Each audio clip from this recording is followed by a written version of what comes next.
સૌથી પહેલા તો લાઈફમાં એ એક્સેપ્ટ કરી લેવું જોઈએ that the whole world is out of our control. કોઈ પણ વસ્તુ આપણા કંટ્રોલમાં નથી. સિચ્યુએશન, એક્સપિરિયન્સીસ, ઇન્સિડન્ટ, લોકોનું બિહેવિયર, લોકોનું ક્રિટિસિઝમ, કોઈ પણ વસ્તુ આપણા કંટ્રોલમાં નથી and we have to accept that fact either today or else sooner or later. આજે નહીં તો કાલે એક્સેપ્ટ તો કરવું જ પડશે કે કોઈ પણ વસ્તુ આપણા કંટ્રોલમાં નથી. આપણા કંટ્રોલમાં છે ઓનલી આપણો પર્સપેક્ટિવ, કેવી રીતના આપણે વસ્તુઓને જોઈએ છીએ, વસ્તુઓ આપણી સાથે બની ગયા પછી આપણો રિસ્પોન્ડ કેવો છે એ વસ્તુને લઈને. ઓનલી એ વસ્તુ જ મેટર કરે છે કે આપણી લાઈફ, આપણી ફર્ધર લાઈફ કેવી રીતના આપણે એને પ્રોડક્ટિવ બનાવીએ છીએ. Guys, stay active, stay positive and of course stay tune with my channel. I am Manasi Khakhar. Heartily welcome you all to my YouTube channel. મારું કામ છે પૂરતા પ્રમાણમાં સાચી અને સચોટ માહિતી પૂરી પાડવી, જેથી કે મારા યુટ્યુબ ફેમિલી મેમ્બર હેલ્ધી એવી લાઈફસ્ટાઈલ મેન્ટેન કરી શકે, એ પણ ખૂબ જ સરળતાથી.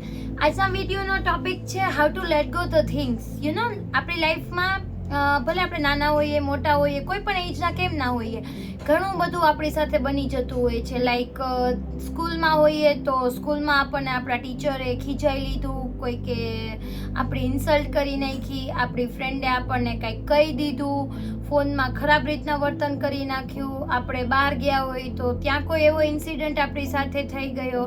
આ તો જસ્ટ એક એક્ઝામ્પલ છે. મારી જ વાત કરું તો હું જ્યારે સ્કૂલમાં હતી ત્યારે હું થોડીક એવી મસ્તીખોર હતી, એટલે મારી બુક્સ ક્યારેય ટાઈમ પર કમ્પ્લીટ ના હોય તો યરમાં એટલીસ્ટ 2 થી 3 વાર તો મને કેરલેસના સાઇન્સ મળતા જ. બિકોઝ જે વસ્તુ મને ના પાડવામાં આવતી, મતલબ મસ્તીમાં વાત છે, એ મસ્તી તો મારે પહેલાં કરવા જોઈતી હતી, એટલે થોડી નટખટ બી તમે મને કહી શકો. તો આ તો જસ્ટ મારી સ્કૂલ લાઈફનું એક એક્ઝામ્પલ હતું.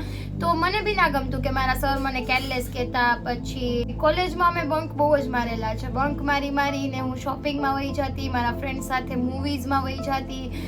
તો મારા સર મને ઓલવેઝ રેગ્યુલરલી ઇરેગ્યુલર કહેતા, જે પણ મને જરાય ના ગમતું. બટ આ હવે મારી ઉપર ડિપેન્ડ કરે કે હું આ જે વસ્તુ છે એનું બેગેજ લઈને મારા મગજ ઉપર ફરું છું કે અરે મને કેમ આવું કહી દીધું, મારી તો લોકોની વચ્ચે ઇન્સલ્ટ કરી નાખી.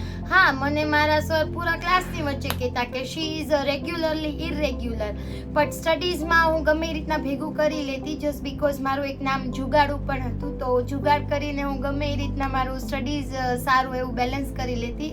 And I always scored above 80% always ઉપર જ આવતું ભગવાનની દયાથી. તો ઇટ્સ જસ્ટ એન એક્ઝામ્પલ. તમારી સાથે બી આઈ એમ શ્યોર એવું ઘણું થયું જ હશે કે જે તમને નહીં ગમ્યું હોય. ત્યાંની લાઈફમાં તો લોકો સોશિયલી બી એટલા એક્ટિવ હોય છે, એનજીઓમાં વર્ક કરતા હોય છે, કોઈ ચેરિટેબલ ટ્રસ્ટમાં હોય છે, કોઈ સોશિયલ મીડિયા ઇન્ફ્લુએન્સર હોય છે. તમે અલગ અલગ જગ્યાએ જોડાયેલા હશો, જ્યાં જોબ ઉપર જતા હશો ત્યાં બી આમ શ્યોર કંઈક ને કંઈક એવી વસ્તુઓ થઈ જ હશે જે તમને નહીં ગમી હોય. તો મારો કહેવાનો ઇન્ટેન્શન એ છે કે how to let go of the things. આપણા માઇન્ડનો એક નેચર છે કે એ ઓલવેઝ રેપિટેટેડ મોડમાં ચાલશે, લૂપ મોડમાં એ ચાલશે. મતલબ કે કોઈ એવો ઇન્સિડન્ટ આપણી સાથે થયો હશે, કોઈ કે આપણને કંઈક કહી દીધું હશે જે આપણને નહીં ગમ્યું હોય, તો આપણે એના જ ઉપર રીથિંકિંગ ચાલુ જ રહેશે. ઇન શોર્ટ એ કેસેટ ચાલુ રહેશે, એ બંધ નહીં થાય. કેમ કે આપણા માઇન્ડનો, ખાલી મારા કે તમારો નહીં, આપણા બધાના, સર્વ જગતની સૃષ્ટિના માણસો, મતલબ કે બધા મનુષ્યનો, હ્યુમન બિંગના માઇન્ડનો એ નેચર જ છે. એ એવી રીતના જ ટ્રેન થયેલું છે કે એ રિપીટેડ મોડમાં જ ચાલશે જે વસ્તુઓ આપણને નહીં ગમી હોય.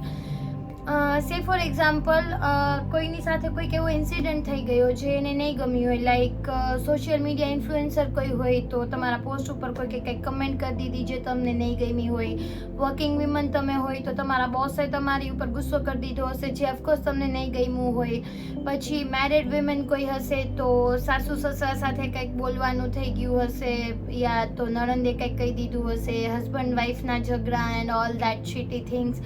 ઇન શોર્ટ, લાઈફ છે, બધું ચાલતું જ રહેવાનું છે. આપણા કંટ્રોલમાં કાંઈ જ નથી. કોઈ પણ એવો માણસ મને બતાવી દો જેની પાસે સુપર પાવર હોય, જે 100% સિચ્યુએશનને યા તો આપણી આજુબાજુના જે લોકો છે એને કંટ્રોલ કરી શકે. કોઈ પણ એવો માણસ તમને જોવા નહીં મળે જે સિચ્યુએશન ઉપર કંટ્રોલ કરી શકે કે મારી લાઈફમાં તો હું કહું એમ જ થવું જોઈએ, લોકો હું કે એમ જ બોલવા જોઈએ, વસ્તુઓ હું કહું એવી જ રીતના ચાલવી જોઈએ, મારી લાઈફમાં સિચ્યુએશન્સ, ક્રાઇસિસ હું કહું એ એકોર્ડિંગ જ આવવા જોઈએ. નહીં, માણસો, સિચ્યુએશન, સર્કમસ્ટેન્સીસ, સીઝન્સ, નેક્સ્ટ મોમેન્ટમાં શું થઈ જવાનું છે આપણને તો એ પણ ખબર નથી.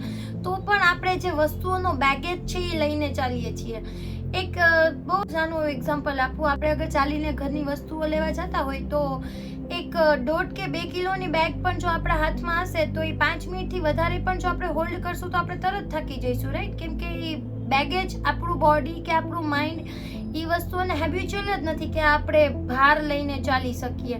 હા, એક્સરસાઇઝ કરતા હોય ત્યારે મસલ સ્ટ્રેન્થ અને બોન્સની સ્ટ્રેન્થ માટે એ વસ્તુ ઘણી સારી છે, પણ હું વાત કરું છું બેગેજની, લોડની. જે અનનેસેસરી લોડ લઈને આપણે ચાલીએ છીએ એ આપણા મેન્ટલ હેલ્થ માટે ખૂબ જ ખરાબ છે. એ મેન્ટલ પીસ માટે જરાય યોગ્ય નથી. આપણી મેન્ટલ હેલ્થને નુકસાન કરે છે. આગળ જતા તમે એના લીધે જ એન્ઝાયટી, સ્ટ્રેસ, ડિપ્રેશન, તમે જોશો અત્યારે નાના નાના બાળકોને પણ કહેતા ફરતા હશે મને તો બહુ જ સ્ટ્રેસ છે, બહુ જ ચિંતા છે, ફ્રસ્ટ્રેટેડ થઈ ગયો હું તો. અરે 5 વર્ષનું નાનું બચ્ચું પણ જો એમ બોલે મને તો આજે બહુ ડિપ્રેશન આવી ગયું, મારા ફ્રેન્ડે મને આમ કહી દીધું. એટલી જ વાત કરું, જ્યાં સ્કૂલમાં છું ત્યાં નાનું બચ્ચું આજે એક મારી પાસે આવ્યું, એટલે એનો ફેસ થોડો સેડ હતો. તો મેં એને પૂછ્યું, બેટા શું થયું તારી સાથે?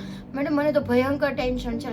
એટલે પહેલાં તો મને હસવું આવી ગયું. મેં કીધું 5 વર્ષનું બચ્ચું જો એમ કે મને ટેન્શન છે, એટલે મેં કીધું ઓહો. મેં કીધું બેટા શું થયું તારી સાથે? એટલે કે મેડમ મારા છે ને 10 ફ્રેન્ડ્સ એકી સાથે આજે પાર્ટીમાં આવવાના છે, મને હવે ભયંકર સ્ટ્રેસ આવી ગયો છે કે હું બધું મેનેજ કેવી રીતના કરીશ. એ બચ્ચાને ખબર બી નથી કે સ્ટ્રેસની ડેફિનેશન શું હોય છે. ટેન્શન એકચ્યુઅલમાં કહેવાય કોને? એને તો જસ્ટ ખાલી એના પેરેન્ટ્સે યા એના દાદા દાદી યા આજુબાજુના જે લોકો હશે એને કહેતા સાંભળ્યા હશે કે સ્ટ્રેસ છે, ટેન્શન છે, તો એ પણ બોલતા શીખી ગયો. એટલે નાના બચ્ચાઓ જે છે એ આપણામાંથી બહુ જ ઓબ્ઝર્વ કરે છે. આપણને ખાલી એવું જ લાગે કે જે સ્કૂલમાં એને ભણાવવામાં આવે છે ઓર ટ્યુશન ક્લાસીસમાં જે એને શીખવવામાં આવે છે એ તો ખાલી એટલું જ શીખશે. નહીં, પેરેન્ટ્સને એક નાનું બાળક 24/7 ઓબ્ઝર્વ કરતું હોય છે. તમે જે કરશો એ વધારે કેચઅપ કરી લેશે. તમે જે બોલશો એની ઉપર શાયદ એનું એટલું ધ્યાન નહીં પડે, પણ તમે જે કરશો એની ઉપર એનું સંપૂર્ણપણે ધ્યાન હશે. So I request all the parents, ખૂબ જ ધ્યાન રાખજો. જો તમારી આજુબાજુમાં તમારું બાળક હોય તો તમે ત્યારે કઈ રીતના એક્શન્સ લ્યો છો, તમે કઈ રીતના બિહેવ કરો છો બીજા સાથે, તમે કઈ રીતના વર્ડ્સ યુઝ કરો છો, ખૂબ જ ધ્યાન રાખજો. કેમ કે નાના બાળક ઉપર આની સંપૂર્ણપણે અસર દેખાય જ છે, આજે નહીં તો કાલે. Back to the topic.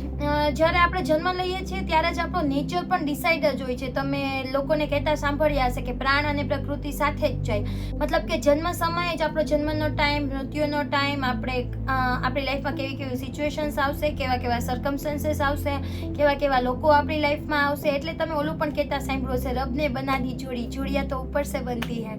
મતલબ કે જન્મ સમયે જ બધું ડિસાઇડેડ હોય છે. એવી જ રીતના આપણો નેચર પણ ડિસાઇડેડ જ હોય છે.